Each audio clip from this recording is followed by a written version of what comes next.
since we're on the KEF thing, I did want to talk about my recent review of the KEF KC92, and it's very confusing. Confusing because it looks almost exactly like the KF92 that you reviewed, Aaron. Like visually, when you look at it, I saw somebody made that comment in your video. Yeah, and I kind of question like how different they actually are. You know, I don't know. Without seeing them side by side, I didn't even bother to look at what the KF92 is, and you know, did yours have that P Flex surround? Do you remember? I don't remember. I feel like it did, but I really just don't remember. Okay. Yeah, so that's one of the questions. Like, what is the difference between this and the older KF92? I don't know because I didn't have that one to compare it to. But it was an interesting sub. Do you remember if yours did that thing that mine showed where it had a limiter when I was playing pink noise and it wouldn't let it go above a certain threshold, but then if you play a single tone, it would allow it to play as loud as it could possibly play it? I don't recall running into that. That might be a new feature because they're claiming, you know, they have this IBX intelligent bass extension, something like that. But interesting. I'm kind of wondering if that's one of their new features. So interesting little sub. It's tiny, 13 by 13 by 14, something like that. Dual 9-inch woofers and 1,000 watts, so 500 to each, dual opposed, and just using the crap out of DSP, right? Just trying to maximize everything you could possibly do using DSP. So their claim is 11 hertz, down to 11 hertz, and they also say 110 dB max SPL. Kind of the same deal as the KC92 that I reviewed.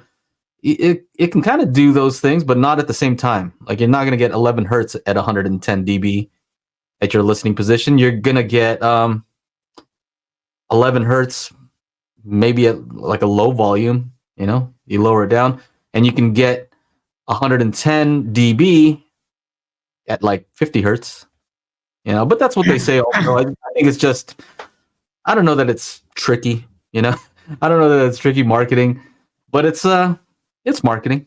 Yeah, it's marketing. It's interesting. It's an interesting little sub. I would still say if you just want a ton of bass, you still have to get a big subwoofer. If you know, I want to add something to Hoffman's iron law though, right? So what's Hoffman's iron law like?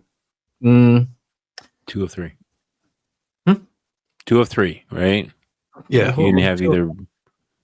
You can have either loud, sensitivity, extension, box size, right? Yeah. Okay, I would add another one to that. Okay, I'm gonna price because if you have like those 3 constraints, but then you can get a driver that can handle a ton of power. You can have an amplifier that throws out a ton of power, and then DSP that's like calculating things a bunch of times a second, and you can kind of push that to its limit. But what is the trade-off? Expensive. All right, $2,000 for that sub. Yeah. So, yeah. Oh, small, light, cheap. The cheapest part of one of them. There's like another thing, right? Not Hoffman's iron law, but there's like another one of those. You want it cheap? Yeah. You want it good or you want it fast? Something like that. Good, fast, or cheap. Pick 2, right? Or something like that. Yeah. Yeah, they say that when it comes to like, oh, you want me to do a web design for you? Yeah. Yeah. You got to pick one of these. But in reality, if you're experienced, you can do something really good. You could do it really fast. It's just that you don't want to do it cheap. Right. Yeah. Because you're experienced. Like, you got to pay. Got to pay to play, baby. That's right. Yo. What else? So yeah, my review is out, and yeah, it was an interesting sub. I would like for you to review it. I mentioned you, Aaron, because I'm kind of curious. It's a lightweight sub. No, so lightweight. You know, one hand. Like, I was surprised how light it was. I'm curious though. Would you throw that on the Clipple or would you do ground plane for that? I'd probably do ground plane. Ground plane would be faster. Okay. Yeah. Yeah. So I did something.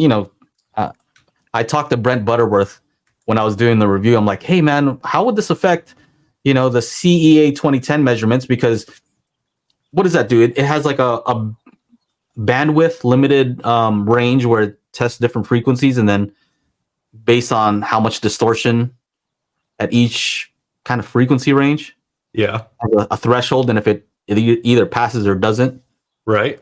and then if it passes, you measure like, okay, what's a dB at that point? Yeah. Something like that. Yeah. So I asked him like, with what it's doing with the IBX, or I don't know if that's exactly what it's called, because they have two names that they've coined as IBX and then MIE, Music Integrity Engine. I don't know what that is. What is that? But it's musical, maybe. Oh, okay. But I asked him like, so would this affect that? And he's like, oh, I don't know. I don't really measure subs. I haven't measured subs in a while, but I'm actually curious about that sub. Like, I wonder what that would do. He's like, why don't you take it outside and go measure it? I'm like, it's raining outside. It's raining. I'm not going to do that. Yeah. Hopefully Aaron or James Larson does it. Now, if you can't catch the show, we do have an audio version at anchor.fm/daily HiFi. So make sure to go on over there if you like to listen to the show.